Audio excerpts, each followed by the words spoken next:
There is no taxation without representation, and the exploitation of poor farmers by the merchants must stop. He did a lot for his country, but very few people know very little about him. He was called the father of Gambian nationalism. This man was Edward Francis Small.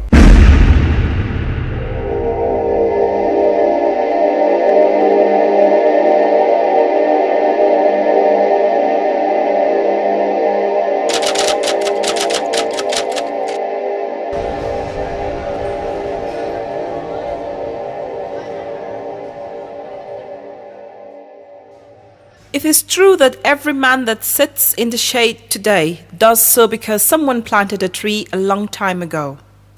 If so, have we ever wondered whose labor, whose sweat and pain has earned us the independence that we so expediently enjoy today? Many Africans today have been blighted by European ethnocentrism that has left great names uncelebrated and glory given to those who least deserve it. The Gambia is no exception to this unfortunate experience. One such uncelebrated hero is Edward Francis Small, best known in his day as the watchdog of the Gambia, a title bestowed on him for his devotion to ensuring that the cause of justice prevails.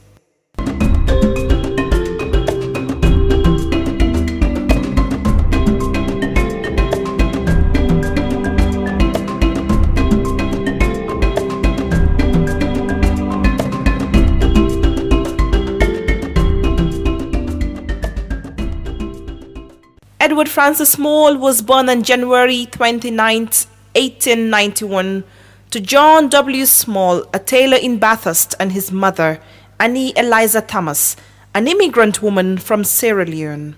My relationship to the late Edward Francis Small came through my grandfather, Moses Silvanus Olfin. Moses Olfin is the younger brother to Edward Francis Small. They have the same mother. So Edward was the elder brother to Moses. Then Francis had his own other outside sisters, which they are of the same father, which is late Lady Anna Mahoney. That was the wife of first President of the Republic, Sir Dawda's wife's mother. Cecilia Davis, she was Small and then got married to Davis. And then you have Marshall Small. All those are on the other side of Edward Francis Small.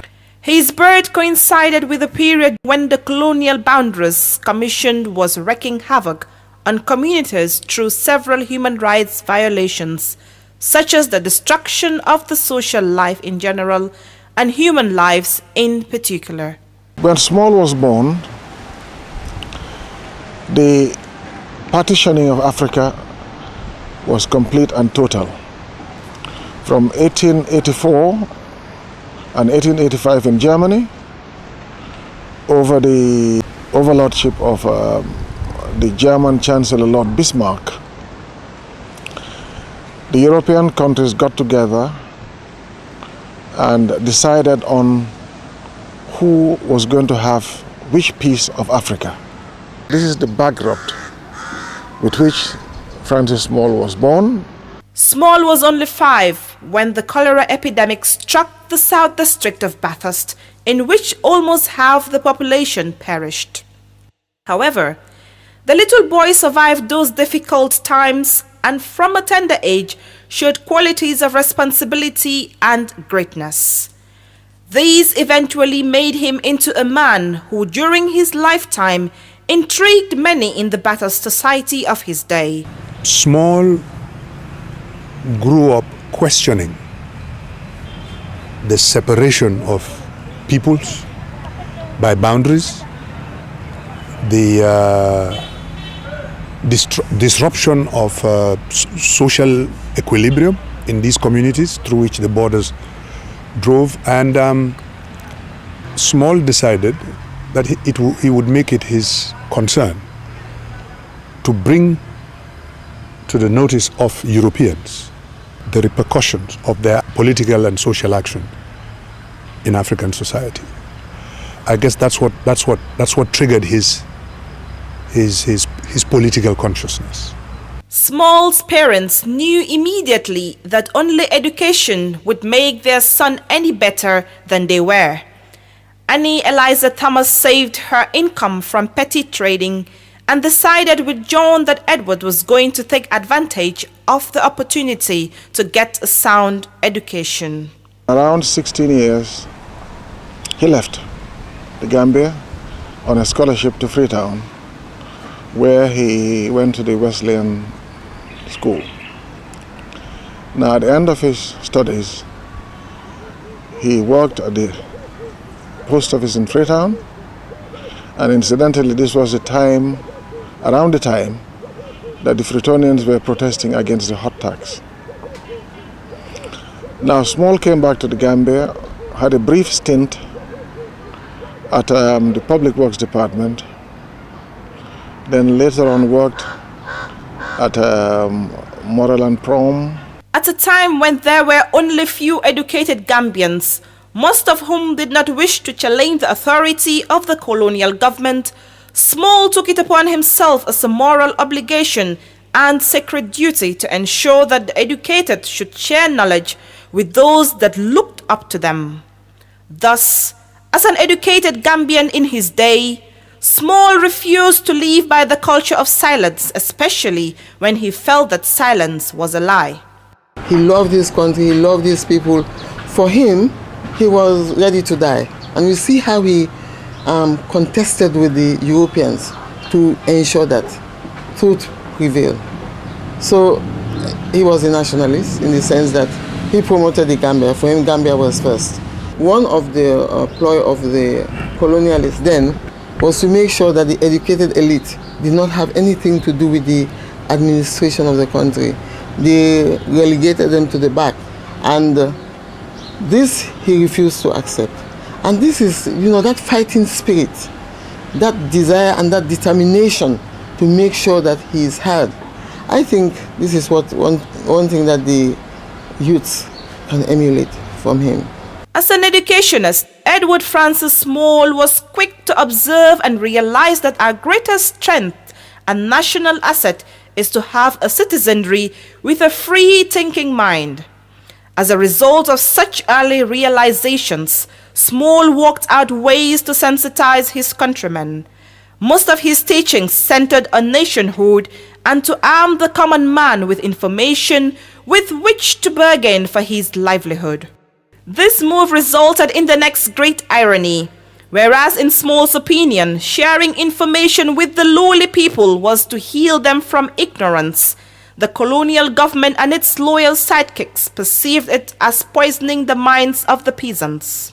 To them, Small was imparting to the farmers information that would jeopardize their business and profit, and for this, Small became a declared enemy. The areas which were directly controlled by the British colonialists used to produce mainly groundnuts and other products, of course, which were exported. And revenue was derived, and the populace was not benefiting from this revenue. That was the reality in which the colony was. In this sense, we had Bathurst, the Seeded Mile, and Congo St. Mary. And the rest was known as the Protectorate. And Edward Francis Small, who started as a probationary clerk, was quite concerned. And he felt, or he was motivated by the slogan, "There should be no taxation without representation." This enmity became so intense that his activities were strictly monitored. Government secret agents were at work against him, even on his missions abroad. Small was wise to decide to escape from the heat by going away into exile across the border into neighboring Senegal. He suffered harassment and humiliation in the hands of the French authorities. When he went to Senegal thinking that he would have safe haven in Rufisque, all the colonial government had to do here was to talk to the French government in Senegal, and they too started to harass Small in Senegal. And the good thing about going to Senegal for Small was that being away from union activities in Bathurst, he felt, what other way can we reach? Could he reach his constituents? And then he thought, well, the best way to reach my constituents is to start a newspaper. And that's how he launched the Gambia Outlook and Senegambia Reporter in 1922 in Rufisque. So even though being away in exile, he decided he would keep in touch with his union roots. And that newspaper started coming in. Edward Francis Small was a veteran journalist who used his newspaper, the Gambia Outlook, to expose the injustices and double standards perpetrated on Gambians by the colonial government. He edited one of the first nationalist newspapers in this country, which sought to do nothing but to, sensitize the population on their God-given rights. He supported the rights of the poor and the downtrodden people. This he did, through the petition. Small will use, his penmanship and his knowledge of the workings of the colonial administration, to write, their grievances and direct it towards, the right channels. Sometimes to the colonial secretary, like in Bathurst, sometimes to the governor himself in Bathurst, and sometimes to the Secretary of State for Colonies in London, and sometimes even to the King of England. This he did on many, many occasions. For example, Chief Omar Sise of Njau, who was unfairly dismissed by the colonial authorities. He went to Small, and Small read a successful petition, which led, to his reinstatement as chief. He devoted his life to change the unfair colonial laws and hoped to see that justice prevailed. The colonial regime, however, used every means at its disposal, from trickery and denouncement to sabotage and covert surveillance by New Scotland Yard, to ensure that the seed of self-determination was crushed and that the British imperial order prevailed. This was a trend that was on and on in all the colonial, in all the colonies. People who challenge them, people who disagree with them, they monitor them.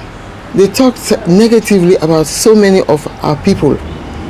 But again, it was what was going on. It was the trend of the times. So people who they would even discuss, and they monitored him, as you said.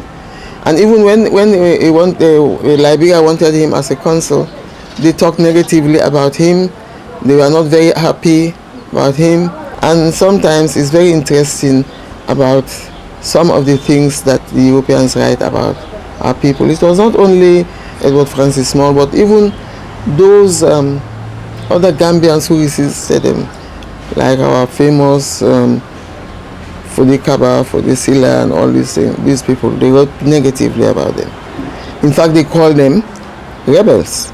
They come to the country, they come and meet us in our country, and when the people resist them in what they want to do, they call them rebel. So sometimes I just wonder, who is the rebel?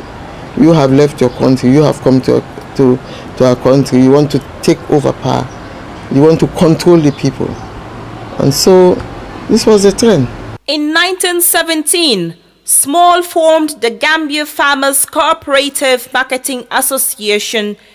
In addition, he had also founded the Gambia National Defense Union in 1919 and the Bathurst Trade Union. These institutions were to become the framework for the more challenging transformation into a political arena of the strong, committed and unified African voice. When he founded this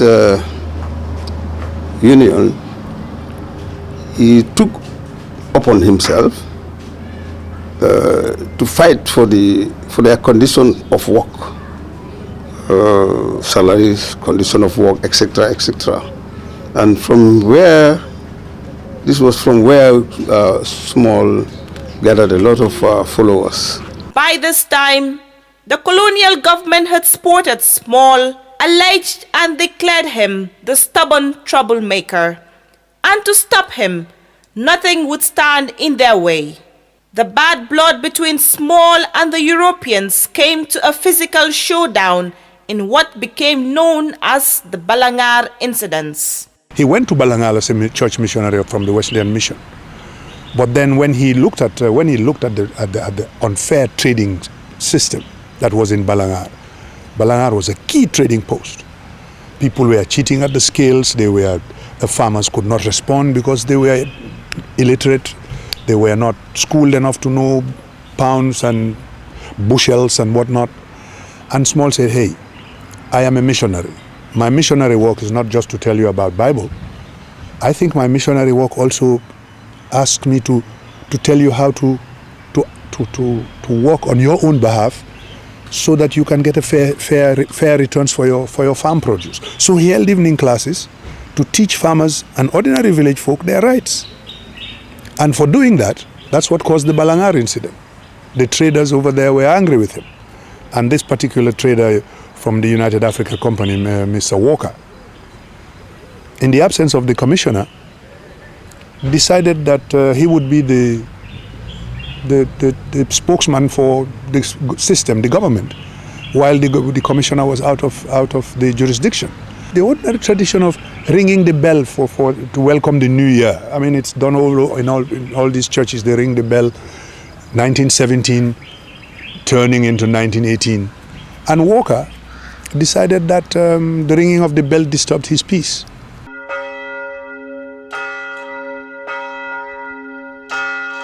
Walker was a Christian. Small was a Christian. And ringing the bell at midnight mass was something, it's a practice for the Christians. So if this man selfishly say, you cannot ring the bell and disturb my sleep, it shows us which type of man he was. Okay, the selfish, the domineering, the person who want to command, want to control. And here, again, we see him making sure that no, you're not going to, it's my right, we're going to do it, it's a tradition, we have to keep up to our tradition. And so, he fought for his rights. The Balangar incident was just one of the many pretexts to have Small removed. The truth was that Balangar was the center of the oil seeds trade, and the agents of the Bathurst Trading Company, BTC, hated Small for organizing the farmers into cooperatives. Lowly people were being armed with the courage by the power of information to better negotiate their livelihood. The new knowledge that Small was imparting to the farmers on pricing and trading practices angered the traders. For the peasants to come together and bargain as a collective was much easier for one person to stand up in opposition to these companies, because these companies were very powerful. So this carried on until Small decided to organize them. Things came to a head at some point when the traveling commissioner was very aggrieved by Small's interference.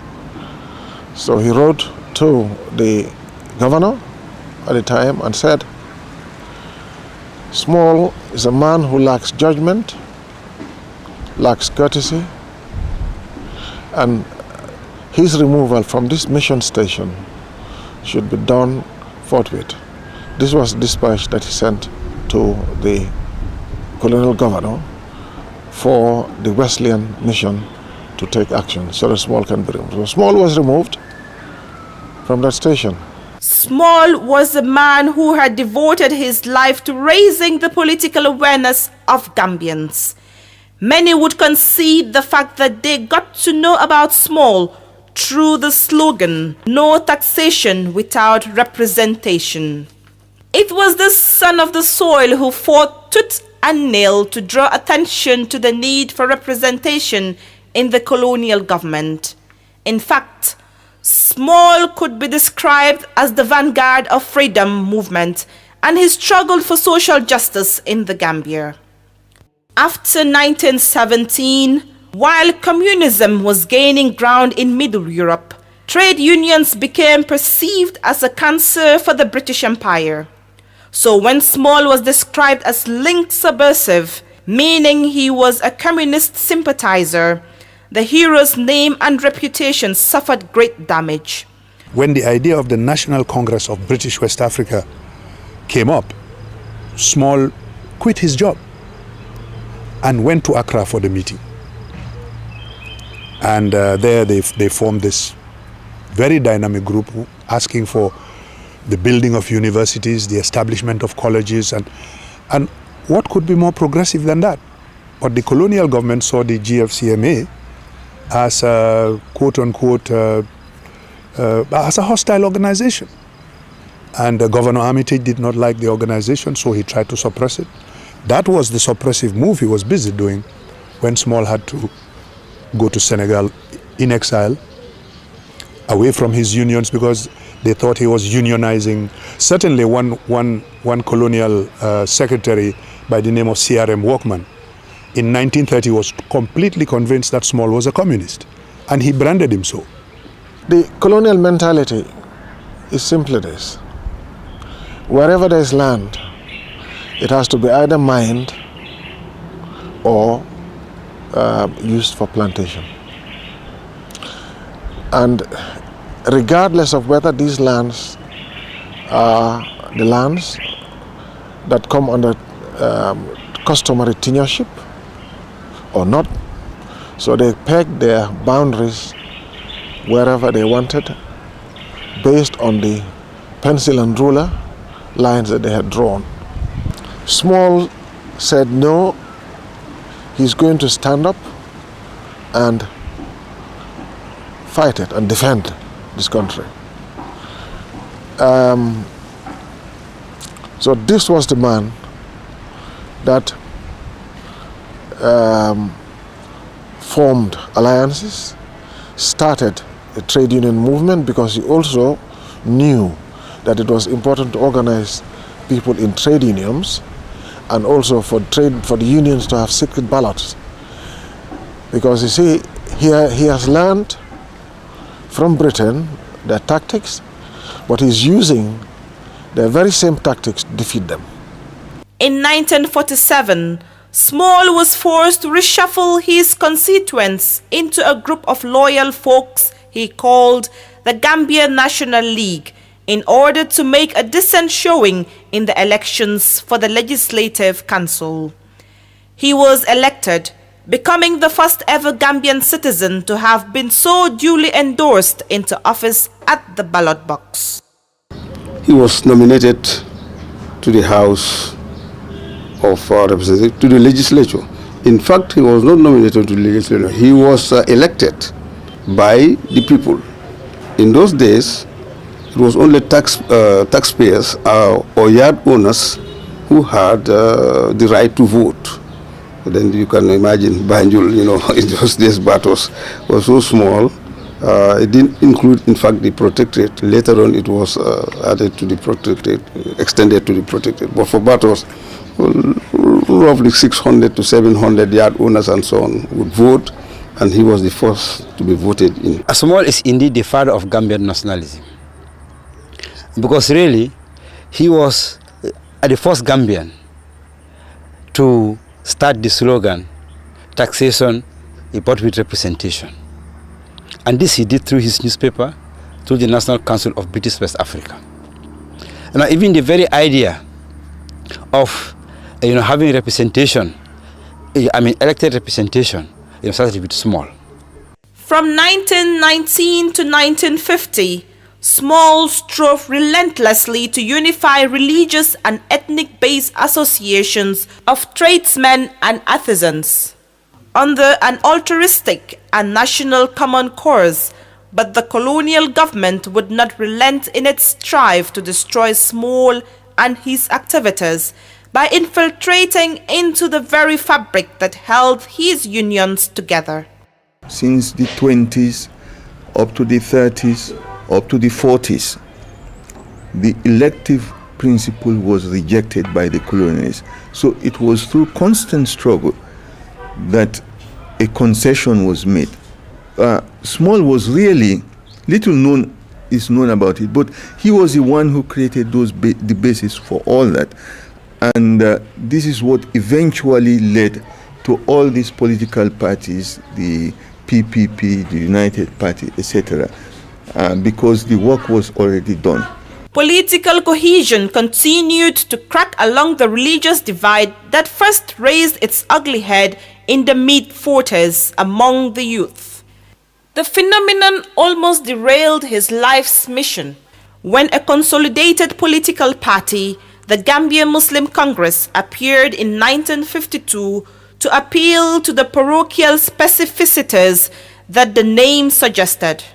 The party's founding by a former apprentice and protégé of his inflicted Small with a deep sense of defeat and was the blow that began the psychological decline of the fighter. Small had some very good supporters and local following.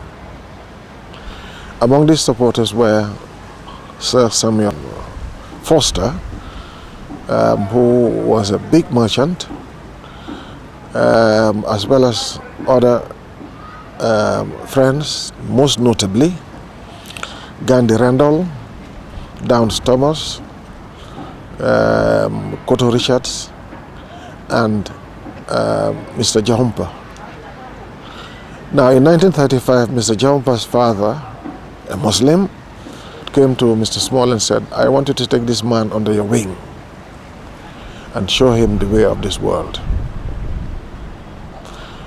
That was how Mr. Jahumpa became Mr. Small's protege. One thing, though, the colonial establishment succeeded in doing. They succeeded in isolating him from his people,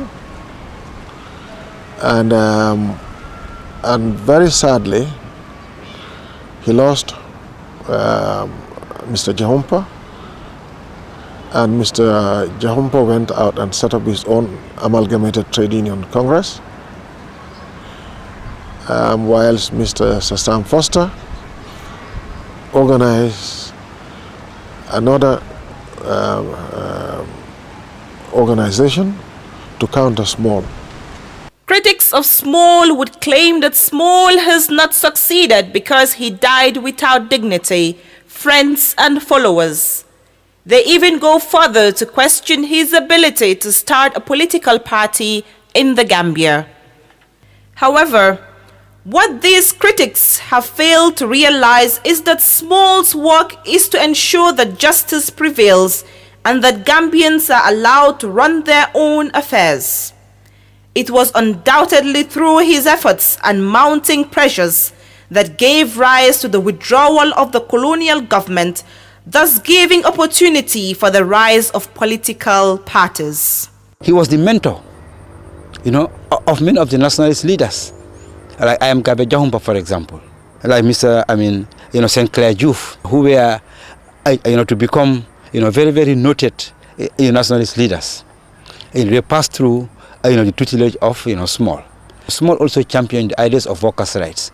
We culminated in the 1929 strike, the first successful anti-colonial strike in British, colonies. Not only in Africa, but in the in the entire British colonies. Now, what this did it was to also, reveal, the power of the workers, in the anti-colonial fight. And another way in which, Small can be called the father of Gambian nationalism is also his championing, of the elective principle, in the Legislative Council. We started in 1947, with a new constitution. And then in 1951, there's another constitution which for the first time allowed, political parties, and they were formed, and then continued in the the 1954 Constitution, which for the first time provided for the position of Speaker, and also for the positions of ministers, Gambian ministers, like in Executive Council. When Small retired at old age, the nation he fought to emancipate from the mentality of subjugation lived on. Ignorant of the contributions of such a patriot who spent all his 67 years correcting the anomalies of the colonial relationships and calling for a liberation of the African mind so that Gambians would assume the architecture of their own history and become the deciders of their own destinies. In only 67 years, he had lived selflessly. And of course, he died penniless, and he died without friends because people were afraid to be associated with him, lest the wrath of the government descends upon them. Take me, I am feeling lonely. Take me to the lovers' road, but don't let me mama know.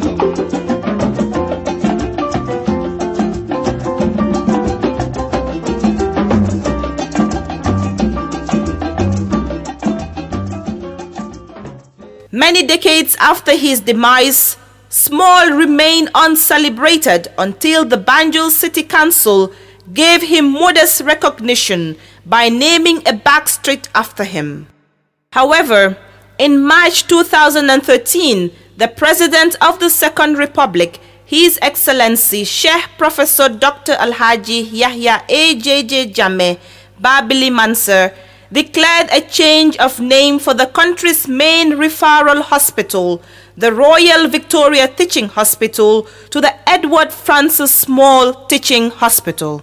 Edward Francis Small was more than a hero. Small lifted the veil of ignorance, the yoke of servitude, and the stigma of inferiority in the soul and spirit of the African. He fought for truth, justice and equity, freedom and ordered liberty. May the sons and daughters of the Gambia emulate your patriotic spirit in rendering selfless service to their country. Rest in perfect peace. Honorable Edward Francis Small, the voice of conscience.